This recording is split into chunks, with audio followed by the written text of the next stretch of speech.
Hello guys, nandito po ako ngayon sa harapan ng aking tindahan. So ito po ang harapan ng aking tindahan. Sobrang magulo po.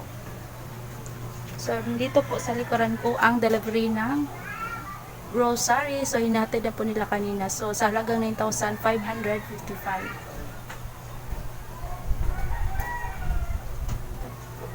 So guys, ito lang ang inabot ng ating 9,555. 8 boxes lang muna dahil sobrang mahal ng mga bilihin ngayon. So biruin mo kung noon yan ang halaga na yan ay malaking halaga na. Marami ka nang mabibiling mga paninda pero ngayon tingnan mo guys. Pero gayon pa man, sobrang laki po ang aking pasasalamat sa grocery sa kanyang ilista program or pautang program dahil napakalaking tulong po sa aking tindahan. Dahil sa pautang or ilista program ni grocery, natulungan niya pa akong mas mapaunlad ko pa ang aking tindahan kahit pa konti-konti lang. Kaya naman kasari, kung ikaw wala kang sapat na puhunan ay pwede mong gamitin ang ilista ni grocery. Huwag ka pong mahiya. Kaya naman sa 8 boxes na yan ay naglalaman po ng araw-araw na pangangailangan ng mga tao. Sinisiguro ko po na sobrang mabili ang mga na-order kong mga paninda para balik naman agad ang puhunan. At yan ang isang teknik sa pamimili. Kailangan mong unahin ang mga pangangailangan ng mga tao araw-araw dahil kapag hindi naman fast moving ang unahin mong bilhin ay siguradong matutulog lang din ang puhunan mo. So ito na kasari, kunting pasilip lamang sa aking mga na-order kay grocery at ito ang mga nilalaman ng mga boxes. So mga dilata po ito, mga sardinas,